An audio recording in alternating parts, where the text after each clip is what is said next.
ingeniero. Este video es la continuación de un primer video en el cual se explicó qué es lo que hace y cómo funciona el método de descenso, en este caso estocástico. En esta parte del video nosotros hablaremos de la implementación del método, de otros de los métodos de descenso que vimos en clase, el cual es el método de descenso máximo conocido como steepest descent y el método máximo de descenso de gradientes conjugados. Y en este caso, y me dar una comparativa acerca de cuáles son sus principales similitudes y diferencias con el método de descenso estocástico. Partimos de un código simple que me permite presentar las fórmulas que gobiernan el método de máximo descenso. Con lo cual, pues paso a hacer la resolución de un sistema de ecuaciones lineales inicial, en la cual es una matriz simétrica y definida positiva, ves un vector objetivo 6 y menos 4. Iniciamos las variables, la aproximación inicial o punto inicial, que sería menos 1.5 y 1.5, que fue escogido eh, con, con el objetivo de que se vea mucho mejor la gráfica. En un momento más se lo mostraré. Las iteraciones, en este caso 20, y una lista que se llame trayectorias, que me guarde la trayectoria de X para poder luego graficar al momento de yo plotear el gráfico en el cual se encontró el mínimo. Pasamos al bucle principal, el cual consta de tres pasos: el cálculo del residuo, el cálculo del tamaño del paso y dar el paso, si es que lo queremos ver de una manera más intuitiva. En función de lo que vimos en clase, el residuo, pues bueno, sabemos que el residuo en la iteración actual representa la dirección del gradiente descendente en X. Es básicamente el negativo del gradiente de la función cuadrática. Alfa, en función de lo visto en clase, tiene esta fórmula en blanco, que es R transpuesta R sobre R transpuesta AR, lo cual se puede ver aquí, R transpuesta R sobre R transpuesta AR. Al implementar esto, que es una multiplicación de una matriz por un vector, yo puedo hacer la actualización, en este caso, del siguiente paso, el cual es X más alfa por R. A partir de esto, añado a la lista de trayectorias cada uno de estos pasos. Estas tres líneas de código de aquí nada más me permiten obtener curvas de nivel para la función cuadrática que definí arriba y dando un poco más de parámetros para el gráfico de las curvas de nivel. Aparte, haciéndole un arreglo a la lista de trayectorias que teníamos, lo ploteo para ver qué es lo que me resulta. Con lo cual obtenemos esto de aquí. Como digo, utilizamos el punto de aproximación inicial menos 1.515 para que se vea de mejor manera la ortogonalidad, la cual es característica del método máximo de descenso. En el código de acá al lado podemos observar el desarrollo. Sin embargo, solamente cambiamos el estilo del gráfico en la parte de atrás para que tenga un poco más de similitud con lo visto en clase, el cual era pues un mapa de calor en este caso. Ahora, lo que se nos fue encomendado es utilizar este método de descenso, el steepest descent, para ajustar una recta a los datos de una curva parabólica. Con lo cual, tenemos que se inicializa bueno, se importan las librerías necesarias, se inicializa una semilla para la aleatoriedad, se generan 50 puntos aleatorios para X y una función de ruido en la cual obtengo los valores de Y con ruido, y lo cual me genera una gráfica tal que así.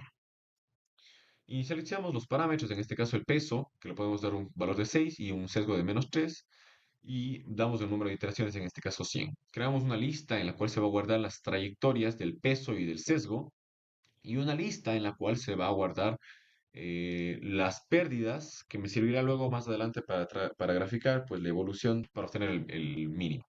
Pasamos ahora al bucle principal, que es para el método de máximo descenso. Empiezo calculando el valor predicho, el y predicho, el cual es el W por X por B. Calculo el error, el cual es el predicho menos el obtenido por la función de ruido. Y paso al cálculo de los gradientes. El gradiente del peso es, pues bueno, es la derivada parcial de la función de error, que en este caso es el error medio cuadrático, respecto del peso. Entonces es 2 sobre n por la sumatoria de los errores por x. Y el gradiente en b, pues es lo mismo, la derivada parcial del error de la función del error, que en este caso es el error medio cuadrático, con respecto a b, que es 2 sobre n por la sumatoria de los errores. Ahora pasamos hacia el cálculo del alfa óptimo, el cual minimiza la pérdida en la dirección actual del gradiente. Como sabíamos y como habíamos visto en clase, alfa tiene esta forma. Para la implementación en este código se utilizan las fórmulas en negro, la cual la parte de arriba, en este caso el numerador, corresponde a las normas de los gradientes. En este caso, a la suma de los gradientes al cuadrado del gradiente de la pérdida respecto del peso y del gradiente de pérdida respecto del sesgo. Eso en el numerador. El denominador tiene esta expresión de acá, sabiendo que A es una matriz hessiana en de la función cuadrática, que en este caso para el problema de ajuste de datos A se modela implícitamente a partir de los gradientes y de las entradas de X. Sabemos que es 2 sobre n por la sumatoria de esto de aquí, es la contribución del peso W al producto escalar con las entradas de X más la contribución del sesgo, todo eso cuadratizado. Volviendo al código, se implementa esto, se pone la norma de los gradientes como numerador y lo expresado al final en el denominador. Sabemos que si es que el alfa es muy grande, pues podremos pasar del mínimo y oscilar. Si el A es muy pequeño, el descenso será muy lento, por otra parte. Pasamos a la actualización de los parámetros, en este caso W, pues los actualizamos moviéndolos en la dirección del gradiente negativo con el tamaño de paso alfa calculado previamente. Calculamos la pérdida, en este caso el error medio cuadrático, que sabemos que es 1 sobre n por la sumatoria de los errores al cuadrado, pues es lo que hace esta línea de código. Agregamos los pérdidas a la lista de pérdidas y los pesos y W a trayectorias. Graficamos esto. Estos son parámetros para graficar el ajuste en este caso, lo cual me da esto de aquí. Vemos cómo se ajusta la recta, los datos de la curva parabólica. Pasamos a crear la función de mapa de pérdidas, en la cual me asigna un valor de pérdida en función del peso y W que se tenga. Entonces creo un mapa de pérdidas en función de todos los pesos y W calculados. Obtengo el mapa de pérdida, los valores del peso y los valores del sesgo a partir de la función, al meter el X y el Y, que son las funciones con la relación con ruido. Y pues con ayuda de hacer un arreglo a la trayectoria que siguió el X, ploteo la trayectoria para que éste me muestre cómo es que llegó a obtener o cómo es que llegó a implementar el método de máximo descenso. Como se puede apreciar, pues se aprecia bastante la ortogonalidad del mismo. Al empezar en 6 y -3, pues se aprecia los ángulos de 90 grados que son característicos del método de descenso máximo. De la misma manera, para el método de gradientes conjugados, partiremos mostrando las fórmulas que gobiernan el método, que son las mismas vistas en clase. A partir de eso tenemos la misma estructura inicial en la cual dábamos una matriz A, un vector B, una primera aproximación y en este caso un residuo inicial y una dirección inicial, que en este caso, para la inicial, pues corresponde y es igual al residuo en este caso. Para almacenar la trayectoria, pues creamos una lista y guardamos cada uno de los X que vaya tomando este valor. Y el número de iteraciones, pues es igual al tamaño de la matriz A. En este caso sabemos que el método de gradientes conjugados es un método más eficiente que el método de máximo descenso, ya que converge al mínimo en un número finito de pasos, y en este caso igual al tamaño de A. Metemos en el bucle lo que se nos fue encomendado. Las fórmulas de máximo descenso de gradientes conjugados se basa principalmente en dos parámetros iniciales, el alfa y el beta, que son las ecuaciones en blanco. El alfa y el beta el alfa me permite calcular los residuos que posteriormente ocupará beta para calcular la dirección conjugada, para que el paso sea en la dirección conjugada. Entonces, al implementar estas fórmulas, saco el alfa, que es R transpuesta R sobre DT, D transpuesta por AD, que es como lo tenemos acá. Actualizamos el paso de X y calculamos el nuevo residuo que ocupará beta. Si es que el residuo ya es menor a un umbral de 10 a la -8, entonces paramos el código. Beta ocupa el residuo calculado con el parámetro de alfa y viene de la fórmula de acá, R transpuesta R sobre R transpuesta R, pero los R's del numerador son los R's actuales, en este caso los nuevos, por eso se le pone R new, transpuesta por R new sobre el R transpuesta por R. Actualizamos la dirección conjugada, el cual es el R new más el beta por la dirección conjugada. Actualizamos el residuo, que son las fórmulas vistas en clase, y la trayectoria pues se la guarda. Asimismo, estos son parámetros que me ayudan a visualizar lo que hace el código, pero eh, si quisiéramos llamarle de alguna manera sería un poco pues carpintería. Lo interesante del código es en esta parte del bucle. Como podemos ver, aquí está, esto es Estos son, digamos, estos pasos son ortogonales, por eso es que no se notan en los 90 grados, pero son ortogonales en un espacio A. De la misma manera, tenemos el código de aquí, el cual implementa lo mismo, simplemente con un diferente estilo en el mapa, para que tenga más relación con lo que hemos visto en clases y se note lo que yo llego a obtener con el método del máximo descenso por gradientes conjugados.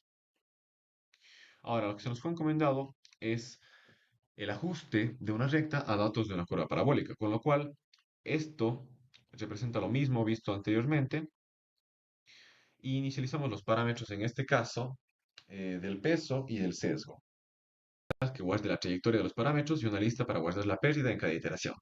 Pasamos al cálculo de la predicción, que en este caso ocupa el peso y el sesgo asignados. Y calculamos el error, que es el y predicho, menos el y que salió de la función cuadrática de ruido.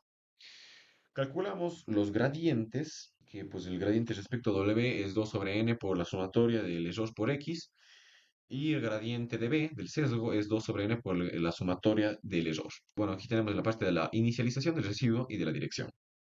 Sabemos que RB es el residuo inicial para W, que sabemos que corresponde al negativo del gradiente de W. Y el residuo del sesgo es el residuo inicial para B, que sabemos que corresponde al negativo del gradiente con respecto a B, que son los calculados acá arriba. Pasamos a las direcciones conjugadas W y B, de W y de B. Estas direcciones conjugadas iniciales para W coinciden en la primera iteración con el residuo inicial. Ahora pasamos al bucle principal, el cual me calcula los gradientes conjugados. Ahora, para un sistema 2D convergerá en máximo dos pasos. Es importante recordar eso.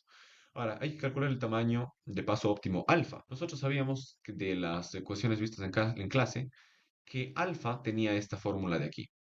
En función de las fórmulas vistas en clase, sabemos que el parámetro alfa tiene esta estructura, R transpuesta R sobre D transpuesta AD. Sin embargo, para la implementación, en este caso, ocupamos esta implementación, la cual en la parte de arriba se tiene el cuadrado de la norma del residuo actual, en la cual RB y RB son los residuos actuales en las direcciones W y B respectivamente. Para el caso del denominador tenemos la implementación del dt AD, el cual es el mismo, el cual se traduce en 2 sobre n por la sumatoria desde i1 hasta n de dwxy, que básicamente es la contribución en la dirección conjugada de w en la dimensión de los pesos w, más db, que es la contribución de la dirección conjugada de B en la dirección del sesgo B. Por lo tanto, volviendo a lo que hemos estado viendo en el código, actualizamos ese alfa, en la cual el numerador sabemos que es el cuadrado de la norma del residuo actual, y pues D transpuesta a D es el producto de la dirección conjugada D, que es esto, es el producto de la dirección conjugada D con la matriz Hessiana implícita A y la dirección conjugada. Obtenemos alfa en este caso. Pasamos a la utilización de parámetros, en la cual nosotros obtenemos que W y B, en este caso, se mueven en la dirección conjugada D con el paso de tamaño calculado que fue alfa.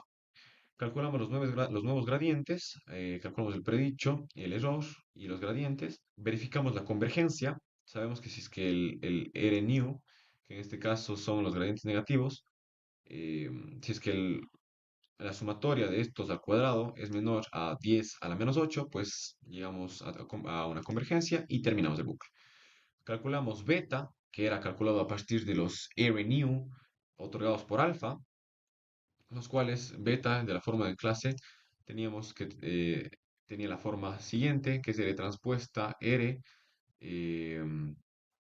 sobre R transpuesta R, pero para la implementación en este caso, pues el numerador será la norma cuadrada del residuo actual dividido para el denominador, que es la norma cuadrada del residuo anterior, que tiene pues esta forma de acá.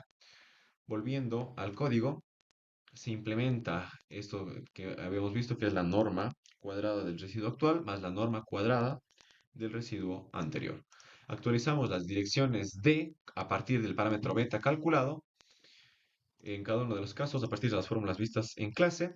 Actualizamos los residuos y guardamos en la trayectoria los pesos y los sesgos. A partir de esto nos falta simplemente hablar sobre la función de pérdida que se crea, que en este caso Se asigna cada uno de los valores, a cada uno de los valores del gráfico un peso y sesgo específico. Se obtiene el mapa de Perry de los valores de B y los de W, que en este caso son los pesos y los sesgos. En este caso simplemente es para el gráfico y se implementa la trayectoria que sigue X para la obtención final de nuestro método, el cual, como podemos ver, converge en dos pasos y es mucho más rápido en convergencia que los demás. Bueno, hablando un poco sobre las similitudes entre los tres métodos, tocaré cuatro temas que me parecieron competentes en este caso. El objetivo común. Primero que nada, todos buscan minimizar una función objetivo, que en este caso es el error medio cuadrático, para ajustar los datos observados y a un modelo lineal de y igual a wx más b. En cuanto a la actualización iterativa de los parámetros, cada método actualiza iterativamente los valores del peso y del sesgo, moviéndose en una dirección calculada a partir de los gradientes. Y todos usan una versión de la fórmula general en la cual el paso siguiente es igual al paso anterior más un tamaño de paso por una dirección. En cuanto al cálculo del gradiente, los tres métodos calculan gradientes respecto al peso y el sesgo. Esto involucra derivar la función de pérdida del error medio cuadrático respecto a esos parámetros. Y en cuanto a la traza de la trayectoria, pues todos los métodos almacenan la trayectoria W y B durante las iteraciones para analizar el progreso hacia el mínimo de la función de pérdida. Las principales diferencias entre los métodos tenemos la dirección de actualización. Al hablar de la dirección de actualización en el método de descenso máximo, sabemos que esto utiliza el gradiente negativo, puro, como dirección de descenso. Esto en cada iteración se calcula un nuevo gradiente y pues se mueve en esa dirección empinada. La limitación es que puede ser ineficiente para funciones mal condicionadas, como con curvaturas muy diferentes. La dirección de actualización para para el método de descenso de gradientes conjugados, por otra parte, utiliza una combinación del gradiente actual y la dirección conjugada anterior. Esto asegura que las nuevas direcciones sean conjugadas, lo que resulta en una convergencia mucho más rápida en menos iteraciones para funciones cuadráticas. La dirección de actualización del descenso estocástico, SGD, utiliza el gradiente calculado en mini batches de datos, en lugar de todo el cálculo de todo el conjunto de datos. Esto introduce aleatoriedad en las actualizaciones, lo que puede ayudar a escapar de mínimos locales, pero puede hacer el camino más ruidoso o ineficiente. En cuanto al cálculo del tamaño del paso alfa, para el método de descenso máximo se calcula el tamaño del paso óptimo alfa dinámicamente, para minimizar la función en la dirección actual.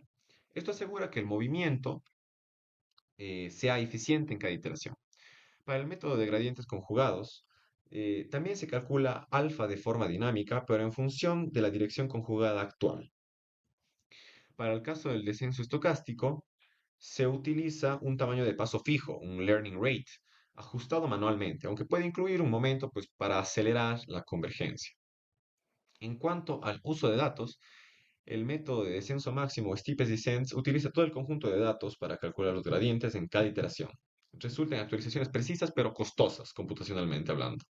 Para los gradientes conjugados, pues este también utiliza todo el conjunto de datos para el cálculo de gradiente y residuo, pero converge en menos iteraciones que el método de descenso máximo. Y el método de descenso estocástico pues utiliza mini batches de datos para cada actualización.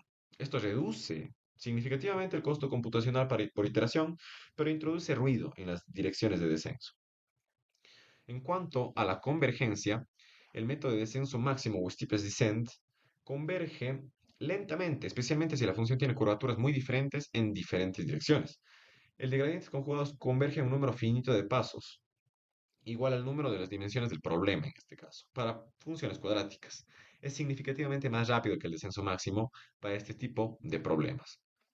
Y por último, el método de descenso estocástico, en cuanto a convergencia, puede ser más lento y menos preciso, debido al ruido introducido por los mini-batches. Sin embargo, es más eficiente computacionalmente hablando y puede manejar conjuntos de datos grandes. En conclusión, podemos decir que el descenso máximo es preciso pero ineficiente para problemas mal condicionados o de alta dimensión, debido a su dependencia exclusiva del gradiente negativo. Los gradientes conjugados, el método de gradientes conjugados, por otra parte, es ideal para problemas cuadráticos y convergencia rápida, aprovechando la conjugación de direcciones pues, para evitar las redundancias. Y por otra parte, el descenso estocástico es eficiente en problemas con grandes volúmenes de datos, cuando quiero manejar grandes cantidades de datos. Aunque requiere ajustes cuidadosos del tamaño del paso, puede evitar oscilaciones y convergencia lenta. Gracias.